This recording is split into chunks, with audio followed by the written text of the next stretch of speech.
Well, as many of you know, I am a sports fanatic, and I always say the word fan is short for fanatic for a reason. And part of the reason I'm always a little more vocal about sports is that I actually feel more comfortable expressing an opinion about sports than on politics, although some of you might think, but you do express your opinion about politics, but not the way you think.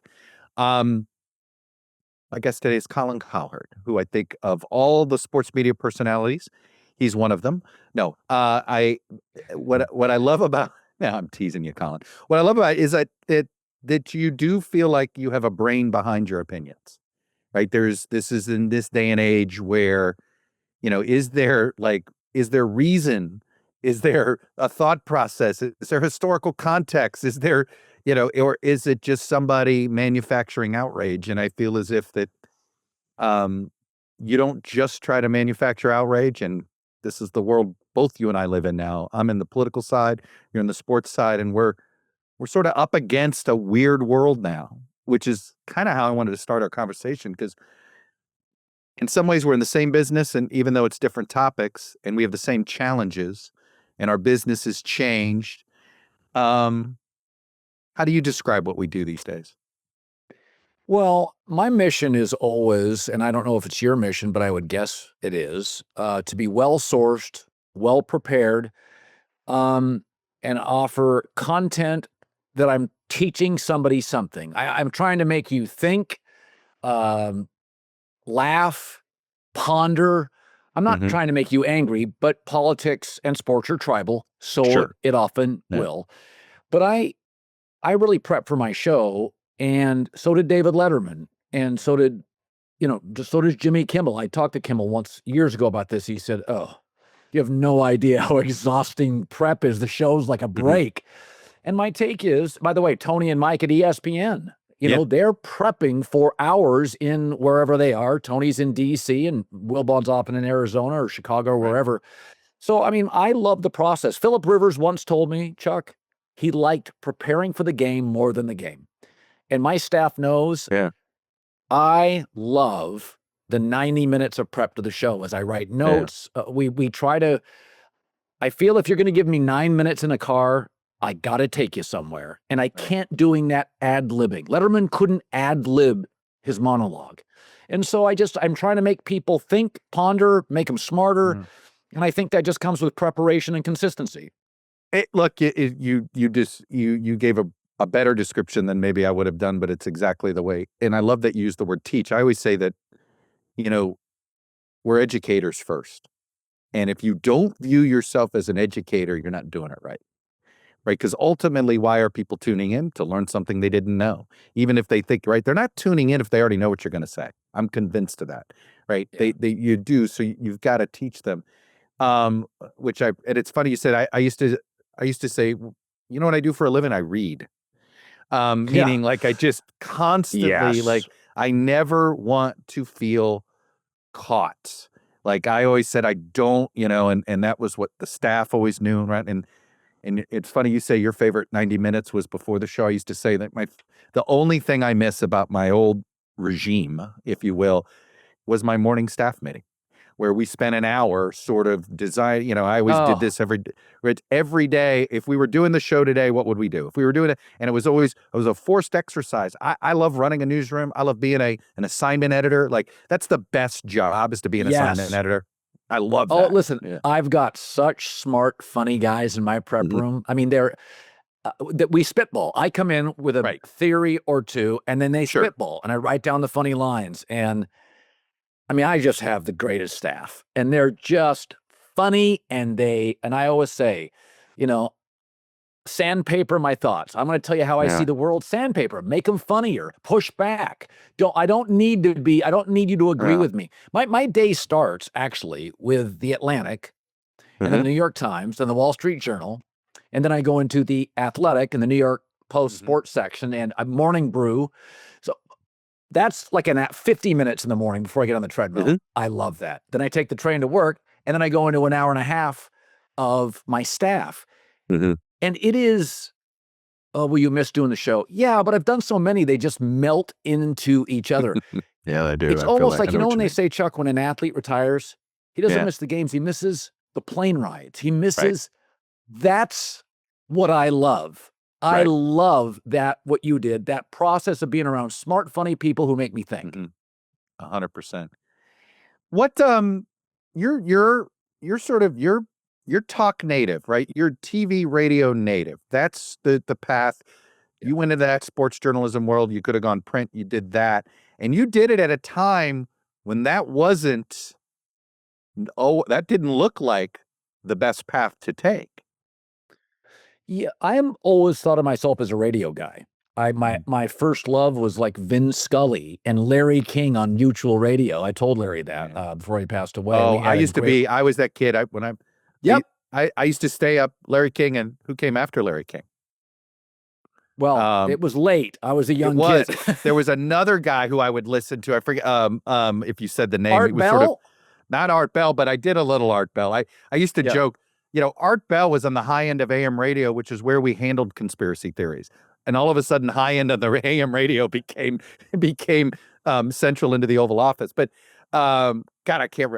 It's killing me that I forgot the other. It was Larry. It was the other. It was, and he replaced Larry when Larry finally just did CNN solo. But I used to love that midnight show. In fact, I was so obsessed with Larry King that the first time I visited DC, I'm like, I got to go to Duke Ziebert's, because every night he would sign off, talking about Dukes. That I'm saying something now that's really old guy stuff. Duke Ziebert's hasn't been around in DC in 35 years. Right. Now it's the Palm. It's Morton's. Okay. It's a Morton's, but they did keep Larry's booth, and there's always been a microphone where Larry King's booth was. And I did see Jack Kent Cooke in there once, which I always thought that was the thing. Was he wearing the glasses? Oh yeah, he had the whole outfit, and he had some young woman. Like, it was, he always had somebody about 30 years younger than him with him. I'll give him this, he was always semi-age appropriate. It was always 30 years younger than him. So as he got older, he got, instead of a 30-year-old, a 40-year-old, or a 50-year-old. So you gotta love that. So you went radio, and what was, because I say that, did you want to be a play-by-play guy? Because those were the jobs in the mid-'80s, right? That's the North Star, right? I wanted to be a baseball radio guy. That's in college. And then I discovered Bob Costas, who was my North Star.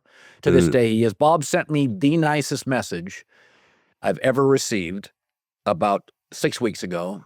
In fact, I'm going to ask him to give me my introduction into the Radio Hall of Fame, which is October 31st in Chicago. Congratulations. All right. Thanks. Yeah, Well Bob. Bob was my North Star, just erudite, thoughtful. At the time, I was with a person in my life, and she said, if you could ever be Bob Costas or a reasonable facsimile, you're successful.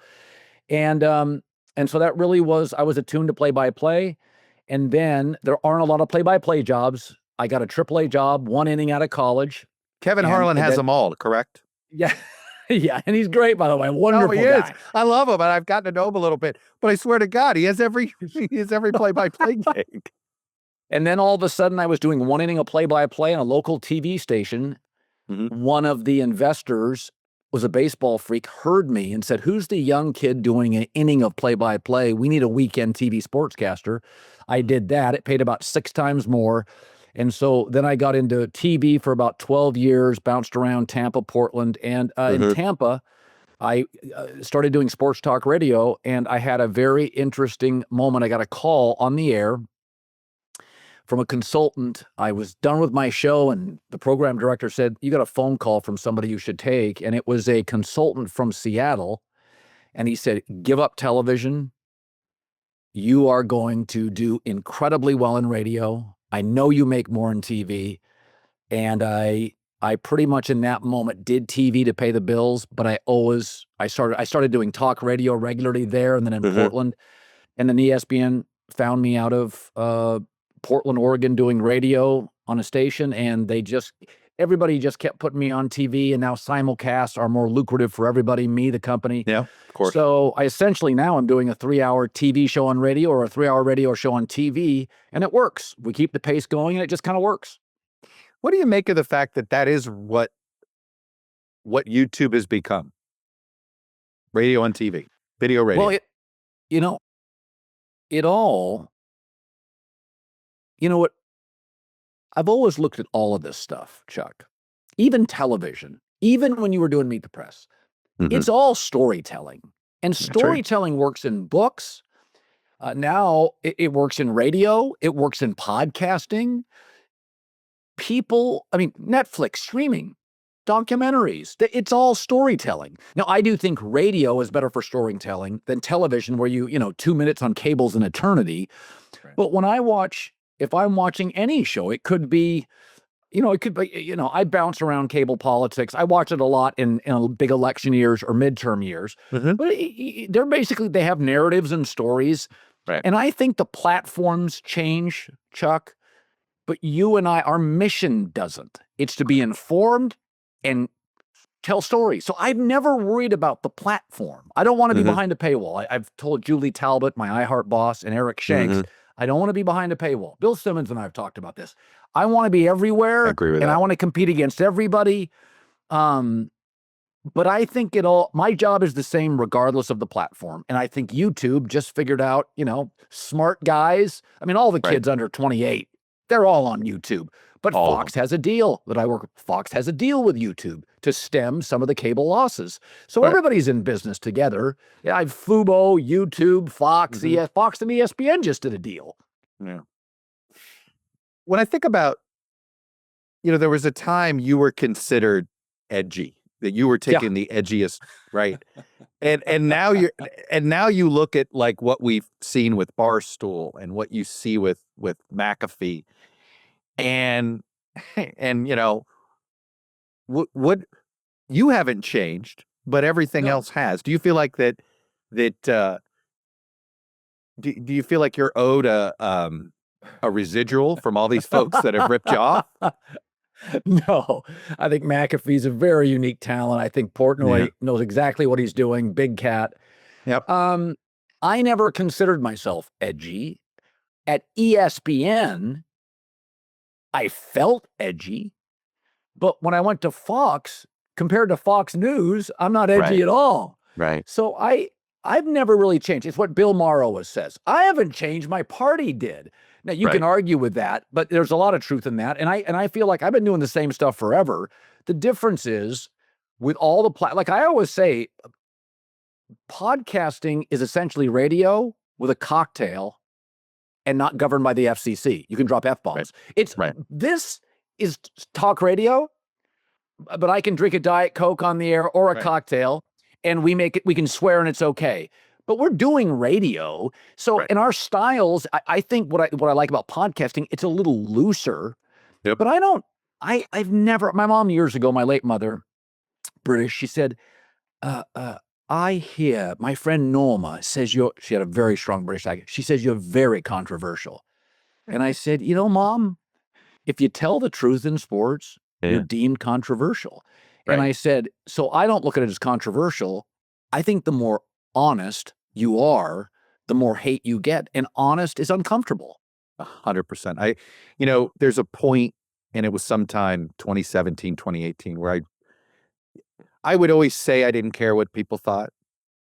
But when I actually felt that way was sometime in 2017 and 2018. And you realize if you're not comfortable having somebody angry at you, don't get out of journalism, right? Yes. Like that just is it. If you're practicing this as a popularity contest, you're never actually going to be any good at it.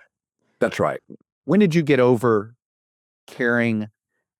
Look, we all care a little bit about what some people think. Yeah. But when did you get over caring about what collectively people thought? Well, Johnny Carson, there was a book about Johnny Carson by his attorney, which seems incredibly unethical. Single greatest. I'm so glad you brought that book. Is one of the oh my God, I want to make it into a movie, a TV show. It's by the Bushkin, right? Oh my God, look, we're old guys here. We're like old guying it out because half the audience is going, who's Johnny Carson? That book. Anyway, go for it. So I go for it. And there's remember the passage in the book where his attorney says Johnny didn't care about the audience, nor did he care about the critics. But there were 6 or 7 people in the industry that he deeply cared about, and that is me. That is not to say the audience doesn't make good points. I've been taught lessons by the audience. The audience will often, people will come up to me and say something, and I'll go, God, that's a really, I've literally changed things on the show based on somebody that comes up to me at a restaurant and says, hey, why'd you do that? And I'm like, shit, that's a good question. I don't Fair know why I point did or whatever. that. Yeah. So that's not to say the audience doesn't matter and the critics don't have value. I've learned things from critics. Jackie Always. Gleason used to always say, what's the point of a critic? If you're not teaching me something, Right. well, I have been taught things by critics. But there are 6 or 7 seminal people in my life who I have deep respect for. Costas would be one of them. If Bob was upset with Bob called me one time and disagreed with something, and we talked it out on I-5 in Los Angeles, headed south. I remember exactly where I was. Bob Costas was mad at me, but we talked it out, and it was a great conversation. Yeah. And there's 6 or 7 people that matter to me. You probably have these people in your life. Yep. It could be a college professor. It could be it could be a parent. It could be a cousin that you really respect. But I would say this, at 32 to 33, I felt like I found my voice and I stopped doing like 8% Bob Costas, 9% David Letterman, 12% Carson, about 32, 33. And I would say after I had kids, I'm early 40s, when you're dealing with kids, there's just things that are more important than yourself. And I stopped really worrying about what people thought about my work because I was so concerned about what my kids thought about me, and what my wife thought about me. And I think you just kind of, your brain just sort of pivots to another tunnel, and the self-absorbed part of it just leaves to a large extent.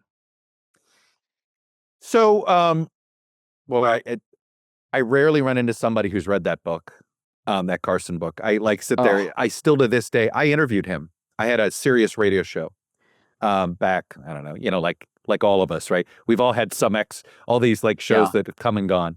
I had a Sirius XM show, a weekly show, and I got him to come on to talk about the book. And I was like, and he just simply said, he goes, hey, he died and our attorney-client privilege went away. And clearly he wanted to make a couple of bucks on that. But that book was riveting. It opens, just to give folks a tease here, it opens with Johnny and his buddies armed, looking for the guy who's screwing his wife, and it ends up being Frank Gifford. I mean, it just, right? Like, and you just like, you can't put the book down. I think I read that thing in 9 hours. I mean, I don't know if I ever stopped. I would say my favorite book ever is the Walter Isaacson Steve Jobs book, which is literally 4 books in one. It's a Bill Gates Jobs book. It's a tech. I learned more about tech than anything ever. It's a Steve Jobs book. It's a rivalry book. But I would put in the next 10 books in my life and I love these kind of books. That Carson book is in, have you ever read the Phil Knight memoir? No. On Nike. That's a good one. Boy, that is really, really, that's in my top 10. It is fascinating. But the Carson book's fascinating to me because that the attorney for Johnny often got the worst of Johnny. Right. Like when I talk to my agent, I don't talk to anybody like I talk along with my agent. Do you ever feel guilty I do the same thing. I beat the crap out of my agent sometimes. And then I apologize right? Like, because I know how much money he's making and it's more than I'm making, So I always feel, you're right. Yes. And I am willing to emote with close friends. So I always want to be somewhat under control on the air as you did. So I need an outlet. And my wife appreciates some of it, but I mean, I have really honest, raw conversations with agents and, Jamie Horowitz, who he and I and Logan Swain, tremendous people at the Volume. I'm working with those same guys and excited about it. So so it's, we have very raw conversations about stuff. And I find it, I drive home after those meetings and I'm always like, was I too harsh? But in the end, I always appreciate harsh and honesty. Like I've told my bosses, if you're mad at me, tell me. I'm okay with conflict. Like I would much rather you beat me up and then we can resolve it. So a lot of people don't like conflict. I get it. I'm here for it. You and I are both sort of in this netherworld that's the traditional media meets this new media. Yeah. And I look at sort of on the news side, the 3 cables, the really the three networks. Fox Yeah. doesn't really do sort of news on a national basis on the broadcast side. And I'm sure you'd look at the same. They all seem less relevant collectively, and yet there's still something prestigious about them. Where do you put Fox and ESPN now on that level of prestige today versus where they were a decade ago? Well, listen, in 2029, I mean, the NFL now owns a part of ESPN and owns a part of, like, I guess, CBS or Paramount, and Amazon and Netflix aren't going away. So Fox is the little guy compared to a lot of these, behemoths. But Fox is like what you would. I remember when I was in Connecticut, Mhm. and there was a place called Avon Old Farms. It was a prep school for boys, and the people who sent sometimes troubled young men, and they always said they do boys right. It was all boys. You had to compete in a sport. Fox does marketing, sports, branding well. I mean, Fox Weather, Fox News. I mean, True. Searchlight, that small independent. I mean, they sold the They're great regionals at the marketers. perfect time. Yeah. FS1 it will never be the behemoth of ESPN, but I have never been managed more appropriately, more stridently.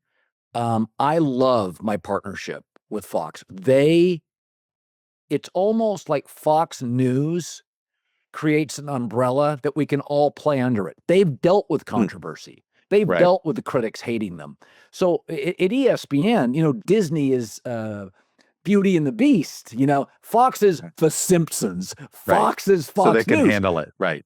They can handle it. So they're just an incredible partner for me. I've never worked anywhere where anybody's told me what to say. There was an incident with the Masters and Martha Burke.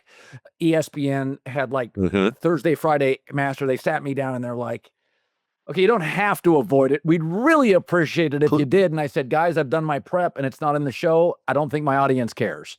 So that was the only day. So I've never dealt with that. But I like a corporate partner. They had Rush Limbaugh. They have Sean Hannity. So my corporate partners, they really allow me to just be me. As you know, that's not always the case. I mean, you were viewed and you handled it, but because you would push back on the left sometimes, you were almost viewed as controversial. And it's like, now, thank God NBC is there for it. But I mean, I think that balance with the podcasting explosion, I think our bosses face a lot of pressure and take a lot of calls that we're not aware of. Maybe I'm rambling here, but I mean, I feel like Fox, if they ever got calls, or iHeart, they'd have my back. I have total freedom. So I like that corporate partnership. Well, but as you point out, they've had success sort of weathering controversial storms and in some ways thriving because of it, not in spite of it. Right. And that's sort of a different, and I think it tells, and you're right, that's why we're all curious.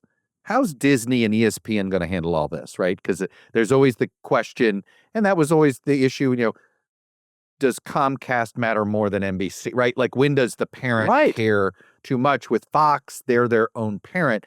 But the question I have, and this is where I don't think people realize what's coming. You brought up 2029. The NFL is going to get its essentially get the early, and what this is going to mean for the information ecosystem, right? I'm sitting here trying to figure out how do we repair local news. And I think in all these different markets, you're going to see this collapse of the affiliate system, right? And I don't know if CBS and Fox can match the amount of money that Amazon and Netflix are going to be able to pony up. Now, here's my question to you. Do you assume that Roger Goodell cares just enough about over-the-air and free access to the NFL that he's going to make sure CBS and Fox gets something? Yes, because I think CBS and Fox are really good at sports. I don't care if it's the Masters, the NFL, March Madness. First-class productions. Yep. In fact, I believe Amazon raided our building for many of their people to do football, and I think hasn't Netflix used CBS production for some of their sports stuff? Like, one of them used CBS, one of them used NBC, one of them used Fox. yes, But yeah, see, those three have been sort of the vendors, if you will, for the streamers. yes. Yeah. So I think Roger Goodell realizes, what's the average age of a viewer? Well, it's pretty. I mean, I saw Stephen Colbert's number was 68, and I'm thinking, at that hour, what? So That's all that's idea, watching, Colin. That's all that's watching it's, linear television. I I mean, know, but this is it the still has this is the value. sure, but not to the advertiser. Yeah, my dad and I used to talk about that. My dad used to say something. He used to always say, I finally get discounts, and now I have all my money.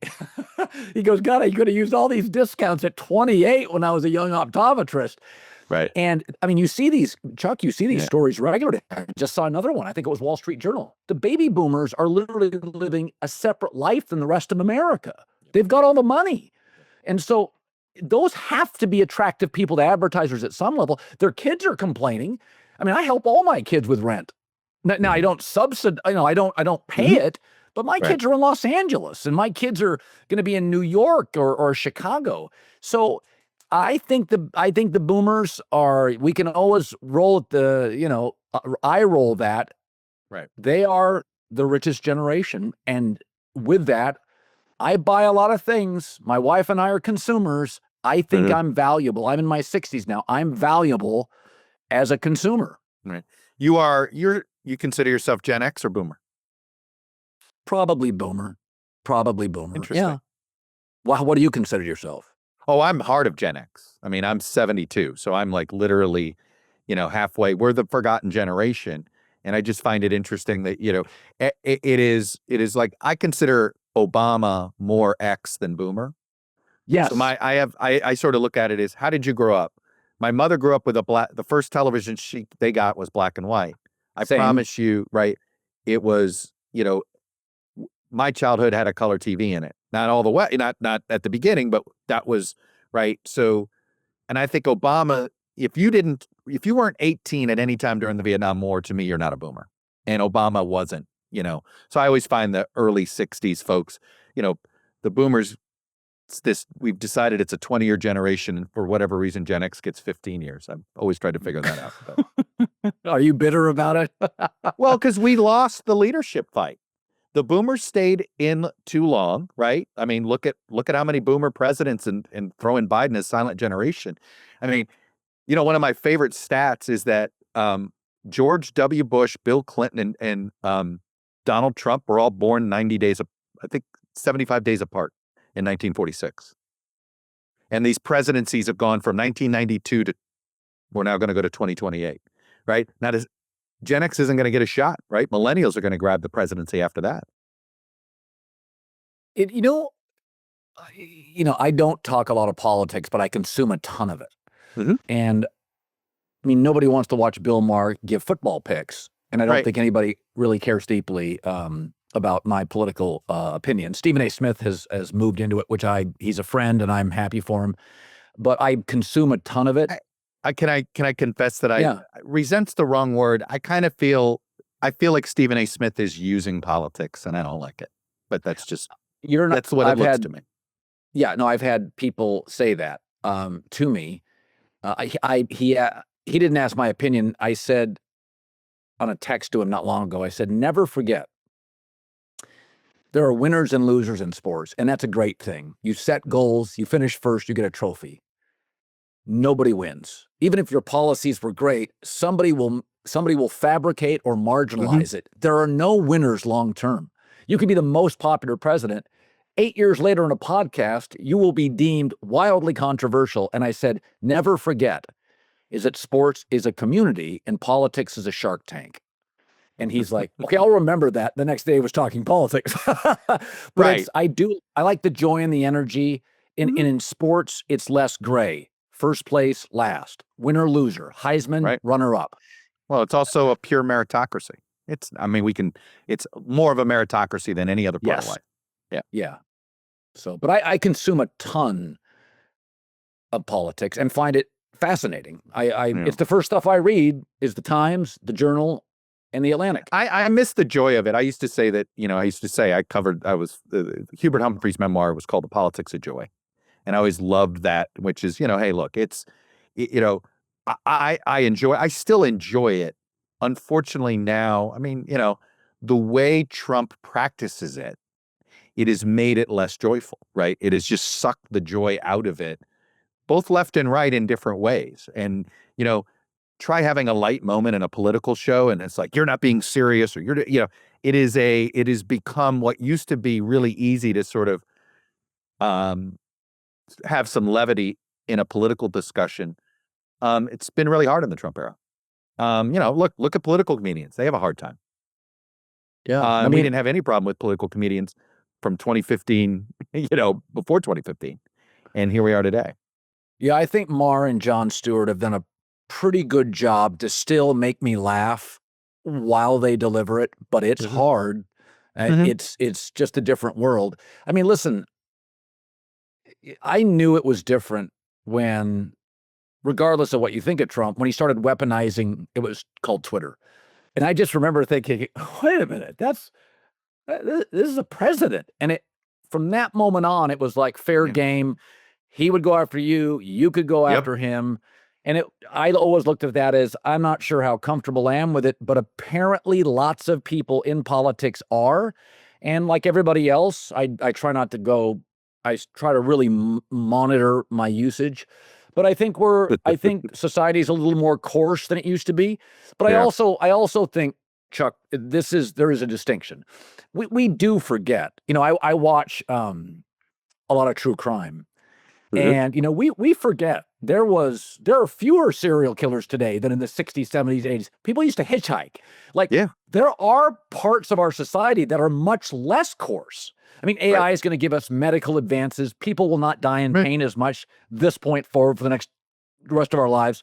So I do think sometimes if I have a criticism of the media, that it's sometimes a bit neurotic and a bit hyperbolic.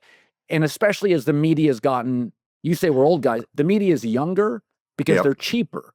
And as it's become more corporatized, you don't want to pay that anchor $6 million, $8 million. You'd rather pay $800,000. So I think my biggest criticism on all of this, what did Obama say about Trump? He's not the cause. He's a symptom. Yeah. He's a symptom. And I just think it's part of it. Oh, yeah. That the media often inflames something. The Sydney Sweeney's a non-story. It really is a non-story. And the media fed into it. Okay, let me ask you this. This is a pet peeve of mine. The phrase "the media." I get this. The media. Yeah. Who's the media? When you say the media, what are you referring to? I think I know, right? I'm not going to sit here and say it, but I'd sit there and say, I get this stuff, the media, and I'm like, hey, man, Fox is the media. YouTube's the media. There's a lot of, it is. No, it's harder it's harder for me to accept the premise of quote unquote, was Sydney Sweeney a story that mainstream media overreacted and manufactured? Or was it a right-wing meme that was trolling left-wingers who I'd never heard of, who they elevated and turned it into a left-right thing, right? And by the way, it's a little bit of both. Yeah, I think the media, remember when we were young, it's expanded. Yeah. When we were young, there was no sports talk radio when I was 15. Maybe WIP or WFAN. I remember when WFAN happened, everybody's like, oh, this is not going to work. Remember, all sports all the time.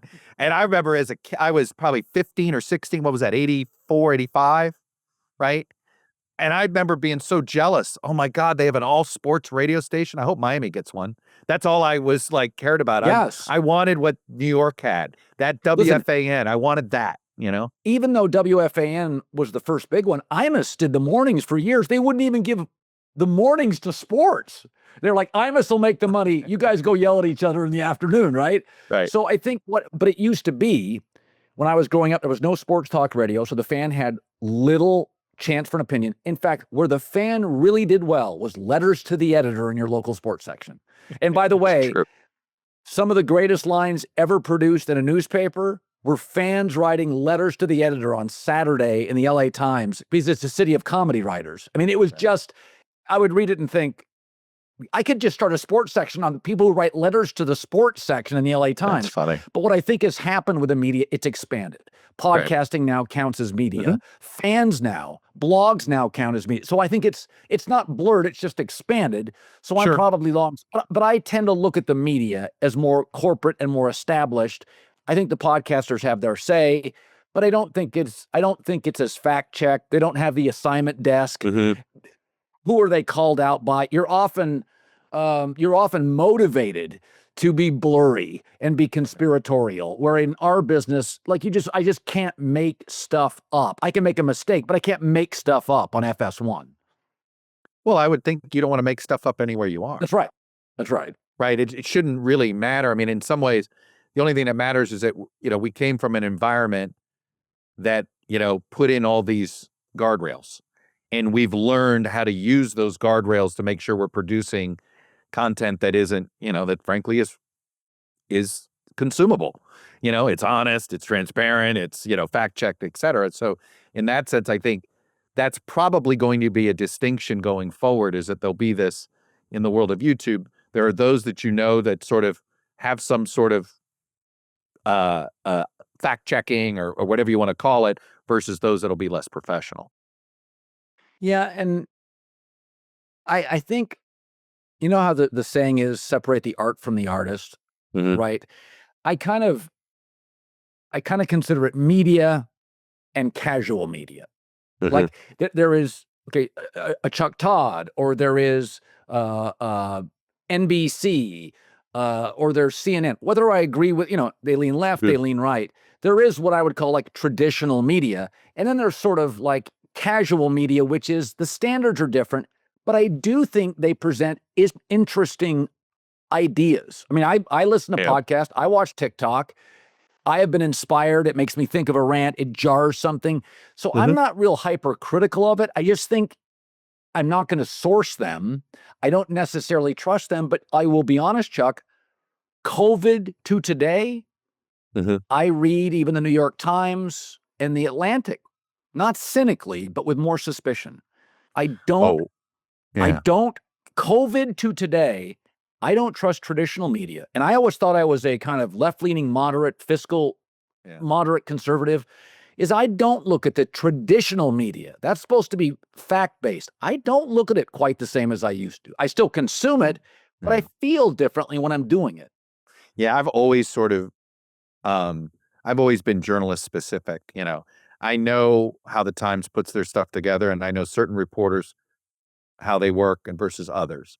And so, but I had the luxury of knowing that, right? Because I was in press scrums with them. I know how they operate, and sort of, I would cherry pick, and you would sit there, and I've always said, there isn't really a heavy hand. It really is individual, but you do get groupthink, right? You do see how the groupthink happens and all of that. But I've always been, tell me the byline and I'll know the angle to the story, and I still feel that way. And I read that way a lot. I read the Atlantic that way. I read the Journal that way.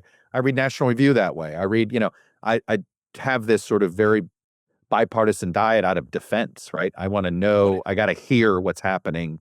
I got to feel like I do that. And I'll tell you this, it's funny you brought up Sydney Sweeney. I missed this, meaning for whatever reason, it didn't penetrate my news feeds. Yeah. And I thought, on one hand, the consumer in me was like, great. I didn't want to consume that story as a consumer. The media person in me said, well, I do need to know that story and how it, and I was trying to figure out, why didn't that story penetrate my news feeds? And so I've been, that sort of jarred me a little bit. Like, how did I miss this one? Do you worry about that? That you're yes, you're gonna, look, Trump just tweeted at me the other day on something I said about him a month ago. I said it again to a conservative outlet, and he saw it for the first time. And I thought, boy, I've written this, I've said this. He never saw it there, but he saw it over here. Wow, are we fragmented? Right. I do worry about, because I know I'm not online as much as a 36-year-old me. And so, it's not a trick, but one of the things I've done with my staffing is I always hire younger than me, especially no kids. You can stay up and watch all those games on a Saturday. My wife's not letting me watch 6 college football games. I get 2, and then I got to go to YouTube Sunday morning and watch them. So I've always loved a young, because I got to watch the games. So I'm older. I've got kids. I got responsibilities. I've got my company. So I'm always, thank God, Chuck, for YouTube. I take the train into work. That is 30 minutes of watching YouTube. That's what I do. I sit and watch games. And you're watching articles. Games, right? Yeah. It depends. Like during the NBA playoffs, I don't get to watch all 4. So I get to watch 2, and then I got to catch up on the Orlando Magic Boston game because I was at dinner. So I watched the 22-minute clip. So I have a very young staff, and it's big on both the volume and FS1 and iHeart.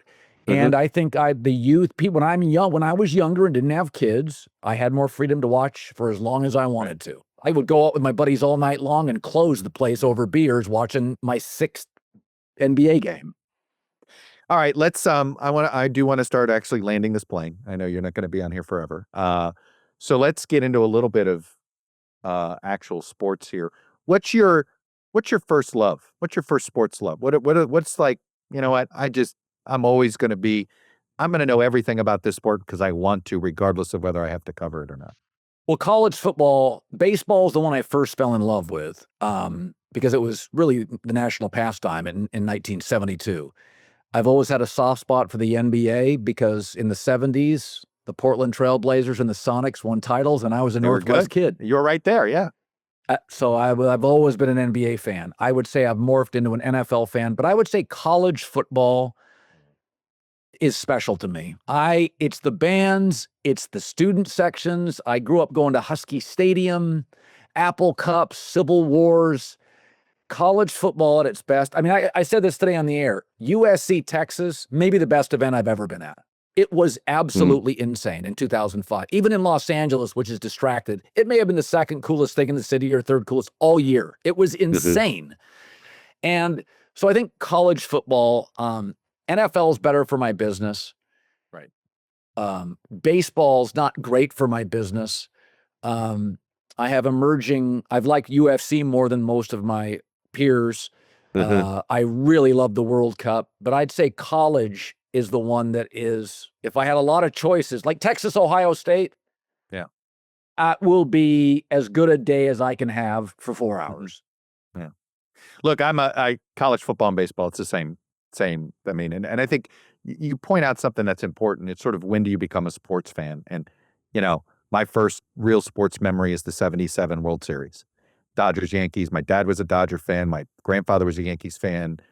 And that's why my dad was a Dodger fan, because his father was a Yankees fan, right? Like, your father suddenly, like, I'm a Dodger fan, or was. I'm more of a Nats fan now because my father was a Dodger fan, right? So you either love the same teams as your dad, or you go with the opposite to annoy your dad, right? Which is sort of what he did.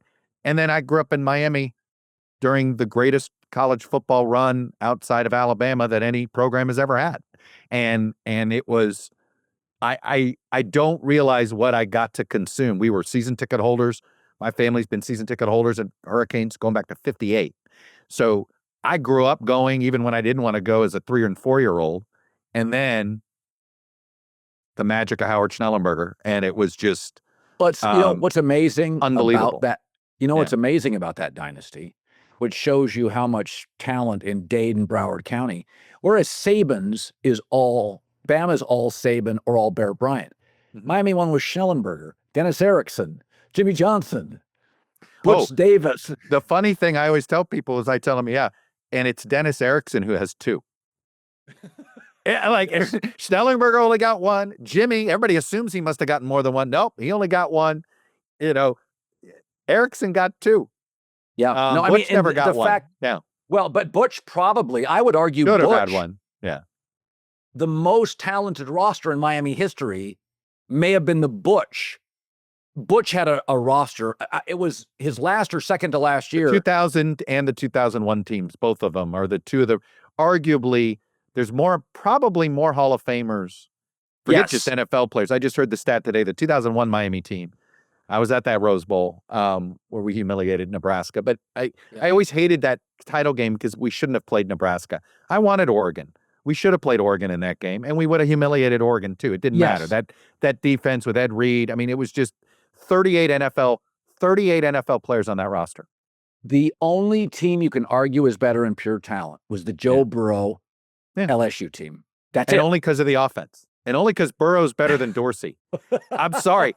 You know, Andre Johnson was and he was on that team. Santana Moss. So, you know, Jamar Chase, Justin I've Jefferson. got a soft spot for Miami. I've always said college football is not glamorous. The NFL, the NBA, Yankees are glamorous. English Premier League's glamorous. There's only 3 glamour programs: Miami, USC, and Texas.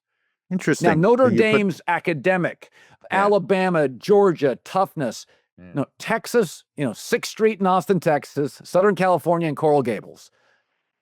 Compared that, those are Rodeo Drive compared to Main Street. Those and there was a time when they were all great simultaneously, and that's what I miss about college football. I know everybody thinks it's the college football playoff. Well, yeah, and that's my question. It's sort of like look, I'm glad Miami's a have and not a have not.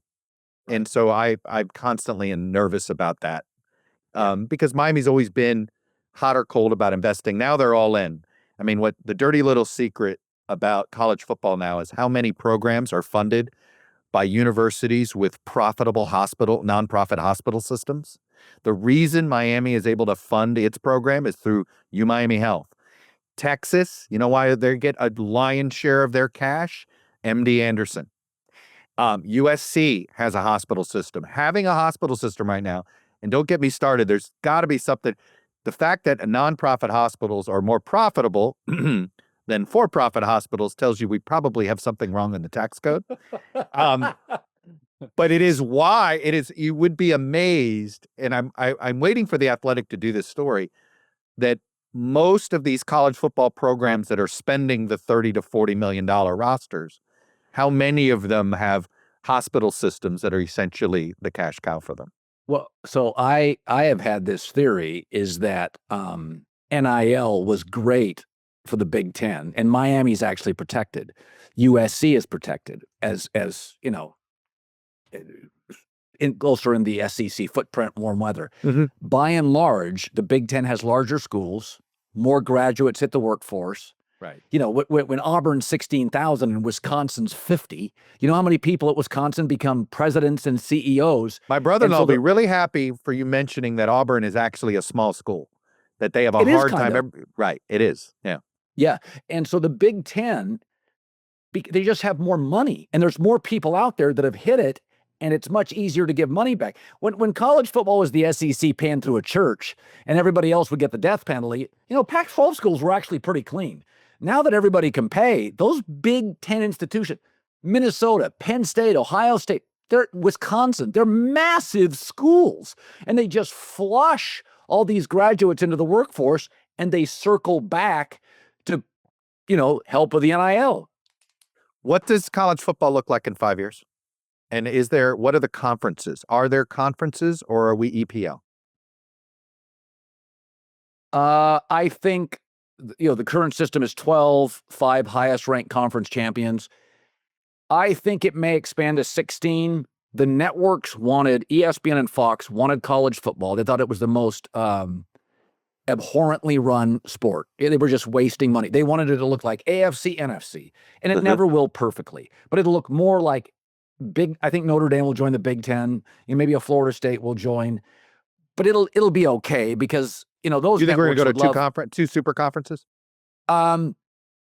Yes, but I still think there'll be I think they'll go to 16 teams, and there'll be another 8 teams that don't come out of those, or 6, and Miami will be protected because they spend money. USC will be protected because they're in Southern California. So Miami and USC are very unique, that they're in really high finance territory. I mean, the tech business in Miami has been exploding for 7 or 8 years. Well, it's also becoming a home of private equity too. Yeah. Yes. So Miami's protected.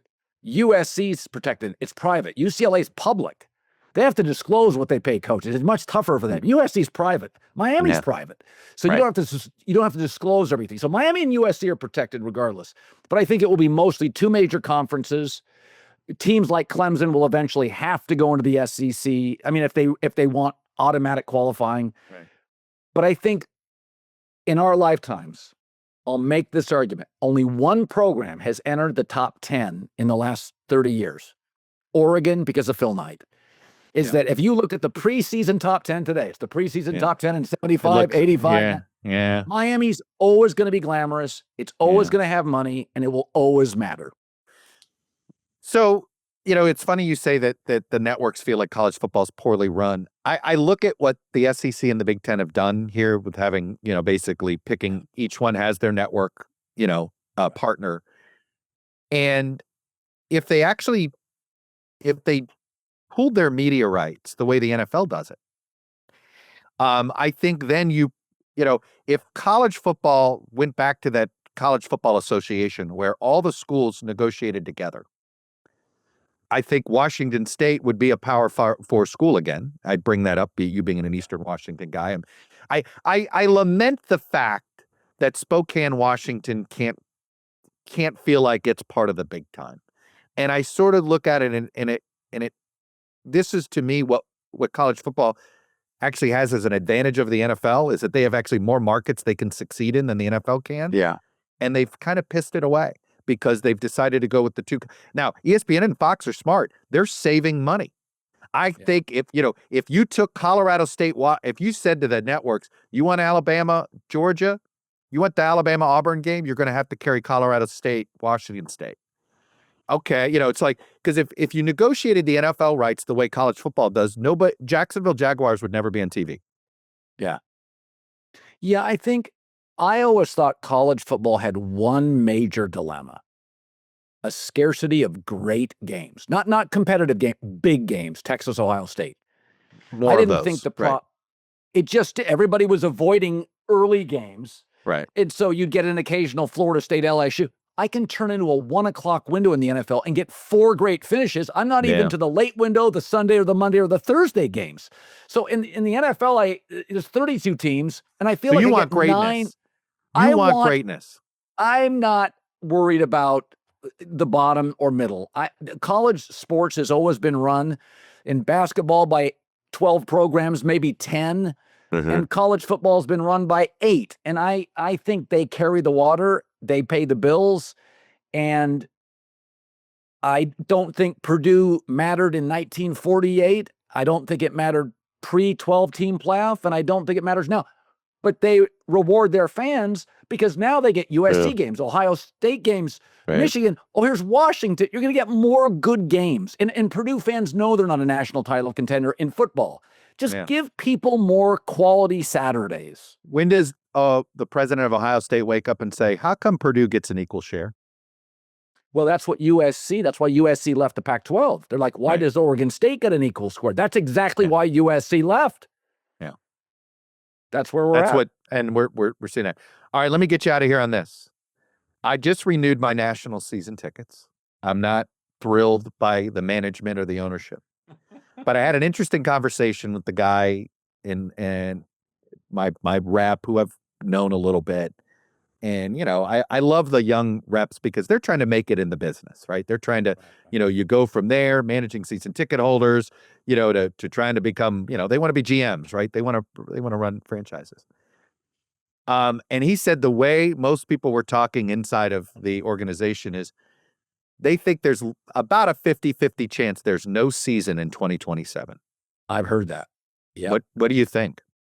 Well, I think it would be a tragic mistake because Rob Manfred has made more moves that have landed in the last 3 years than any commissioner of my life. They've all worked.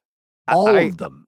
I agree. I think as much as I think he and Selig were terrible at just picking owners for franchises, right? Screwed up the Marlins. It looks like he may have picked the wrong ownership group here in Washington back in the day. They were terrible because Selig had this mindset of, I don't want rich people owning. I want people who can't afford teams to own teams. I'm being a little facetious, but not much, right? When you let Frank McCourt get the team for parking lots and the Dodgers, right? It was just that this was weird mess. Yeah, He had no business owning a Major League Baseball But it was because team. Selig didn't want They thought that was the way to control spending, right? Have owners that can't quite afford to do it. Now, of course, we're in a whole different era. And I agree with you on Manfred. And yet I also, how the hell do you have two teams playing in minor league parks? I also hold that against Manfred. Well, okay, but I'll defend him. The NFL, for about a year and a half, had USC. The Rams, weren't they playing? I mean, remember, they were playing in the Coliseum. The Raiders, the Niners, the Chargers were playing in a 25,000-seat soccer stadium. So the NFL had this weird 3-year stretch where all these West Coast teams were playing in funky spaces. So it will work out. But this has happened before. We've had, I mean, there's old baseball photos and NFL photos where teams are playing in funky areas. Well, I get it on a temporary basis. Although I look, the NFL, the NFL, what they did to San Diego was a gigantic mistake. They had a bad owner. San Diego's a good market, and they've screwed the Chargers, right? The Chargers aren't even LA's third favorite team. I mean, and the NFL could have financed the stadium, which I think is what they should have done. They financed the stadium, and then over time probably could have gotten the city and the county to do more. But they really blew it in San Diego, and that to me was, I think these leagues don't help teams with stadium issues as much as they don't. Yeah. Yeah. So that is true, and they don't want. And I've talked to people in the league. They don't want to do that. They don't want to be in that business. Yeah, I think it's a mistake. To me, this is their potential Super Bowl venues. I mean, you've taken San Diego away from being it was one of the better Super Bowl towns. It's a good Super Bowl host city. It's also listen, they're at SoFi, which is, and I don't know if you've been to SoFi. It is a magnificent. No, I know. It makes Jerry Jones jealous. It does. It really is nice. It is the best stadium I've ever been in. Yeah. So I think, back to your initial question, I think it would be a tragic mistake, because I think I hope people understand that Ohtani is better than Babe Ruth. He's an unbelievable player. That mostly between Bryce Harper in Philadelphia, Judge in New York, Soto with the Mets, Braves are having an off season, but the Cubs have star players, San Diego Dodgers. Yeah. Most of your star players are in the right cities. Now there's a gap. No, they're having, this playoff, what they have coming in the playoffs, like, if you're it's unbelievable. You get the Cubs, the Dodgers, the Mets, and the Yankees. Really? And throw in a Detroit Tigers, which is a great old school baseball city. That's a pretty good lineup. And yet then you have the Minnesota Twins, the Chicago White Sox, right? Like the Pittsburgh Pirates, right? Well, that's because of the collapse of that regional cable sports system. Right. So the question, what I wonder is, does baseball have to contract? I don't think they will. But I do think they have to strongly consider, this will really be, because Manfred, I had him on my show 2 months ago. He was uncomfortable when I asked the question. I said, listen, you've got all the stars in the right places. But Minnesota is a corporate headquarters. They can't compete. Seattle is a corporate headquarters. Now, they have a good team this year. So the gap is absurd now. And at some point, I don't think they'll contract. I really wonder if we're going. I know Bryce Harper got upset discussing it, but some level of a salary cap. How do you if baseball has to pool revenue, right? The Dodgers make more money out of Japan than Minnesota's going to make in their entire media rights deal, right? You cannot have a competitive league that does this. You've got Chuck, to share revenue to a point. Okay, I agree. But here's what's interesting. How many World Series titles do the Yankees and Dodgers have? Baseball is so quirky. You don't have the NBA playoffs. The playoffs are the equalizer. I will say this. The 5-game series. You never know who's going to win. That's right. Look, I remember saying it to my son. I said, the Nats only can win the World Series in 19 if they can get the Dodgers in the 5-game. And sure enough, they got it. They never beat the Dodgers in a 7-game. They get them in the 5-game, and they're able to win with Scherzer, Strasburg, and Corbin. That's right. Right? So and by the way, the Tigers, this is why I think the Tigers are probably going to get to the World Series if they get in the playoffs because of that pitching staff. Yeah. So I think the Tigers have the best bullpen in baseball right now. I could be wrong on that. You can fact check. But So baseball's in a weird spot that because of pitching injuries, you Yeah. can be in a volume of games you'll win, but in a baseball playoffs, you can unravel so quickly. No, as a that's the way you powerhouse. can analytics your way into the playoffs. And I take your point there, but players aren't going to want to play for those teams. That's the Right. problem. Yeah. And I mean, I think it is the gap between the Dodgers and the Pirates. The Pirates are a AAA baseball team. I mean, that they are. With two of players that I love watching. Yeah. Like I'm total seam head. The Nats aren't playing. I love watching O'Neill Cruz at bats. And of course I love watching Skeens pitch. It's a shame how the Pirates, the Pirates, that's just bad ownership. And to me, that's what Manfred's got to do is he needs some better owners. He doesn't have, there's a good 6 or 7 franchise with just really shitty owners. I know this. Scott Boras and players will push back, but we have probably reached a point where you need some level of a salary cap.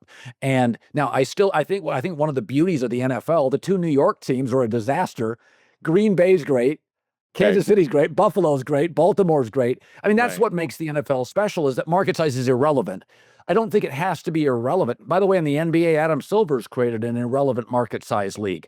But baseball now has gone the other way too much. No, I love you. I'll get to one of my favorite examples was we had Chiefs 49ers, and that was one of the 5 highest rated Super Bowls ever. I think about 10 years ago, we had Giants Royals, one of the lowest rated World Series ever. Same 2 markets. Yep. Right? This has been fun. Not even close. All right, Colin. What any advice as I've been sort of getting into more of a radio mindset? I think give me some of your best advice. Well, you're a worker, you're a prepper, so I think all that's really valuable.